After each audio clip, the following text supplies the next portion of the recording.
In the summer of 1978, the quiet deserts of Arizona would soon become the backdrop for a chilling discovery.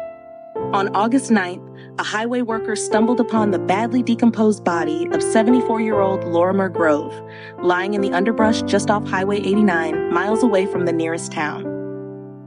There was a rope around his neck, and it was clear to investigators that Lorimer Grove had been strangled to death. But why? And by whom?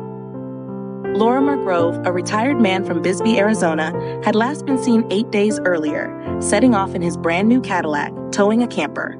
No one knew that it would be his final journey.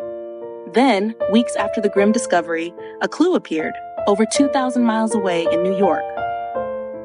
On September 3rd, police in New York pulled over a driver for speeding, but what they uncovered was far more than a routine traffic stop. Behind the wheel of Lorimer Grove's Cadillac was not an elderly man, but someone very different. The man behind the wheel was the 29-year-old petitioner, a parole violator, who claimed that the Cadillac belonged to an old friend named Larry Grove. But something didn't add up. Inside the Cadillac, officers found personal belongings of Lorimer Grove, and as they delved deeper, it turned out the petitioner wasn't just driving the car.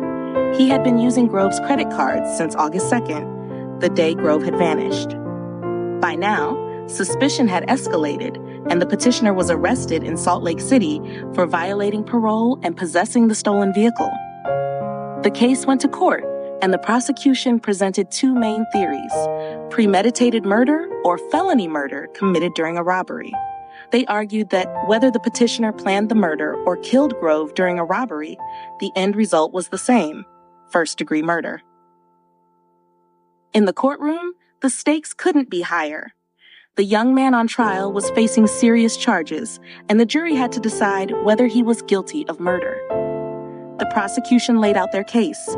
They argued that the young man had planned to kill Lorimer Grove, or at the very least, had killed him during a robbery gone wrong. They painted a picture of a man desperate enough to take a life for a car and a few possessions. On the other side, the defense claimed there was no solid evidence tying their client to the murder. They suggested that maybe Grove had gone off on his own and that this was all just a tragic coincidence. But the evidence was mounting. As witnesses took the stand, it became clear that the timeline didn't favor the defendant. How could he explain using Grove's credit cards just days after the man went missing?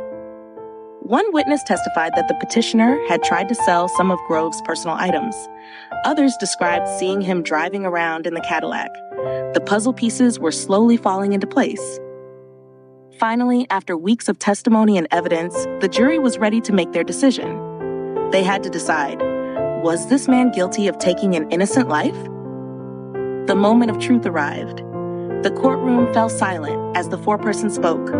We find the defendant guilty of first-degree murder. Gasps filled the room. The verdict echoed throughout the courtroom, a somber reminder of the life lost and the family left in grief. Lorimer Grove's story may have ended in tragedy, but it also sparked a search for justice. Today, we remember Lorimer Grove, not just as a victim, but as a reminder of the fragility of life and the darkness that can lurk in unexpected places. His story, like so many others, calls for vigilance in our world. Thank you for joining us for this haunting tale of mystery and justice. Don't forget to subscribe for more gripping stories from the courtroom.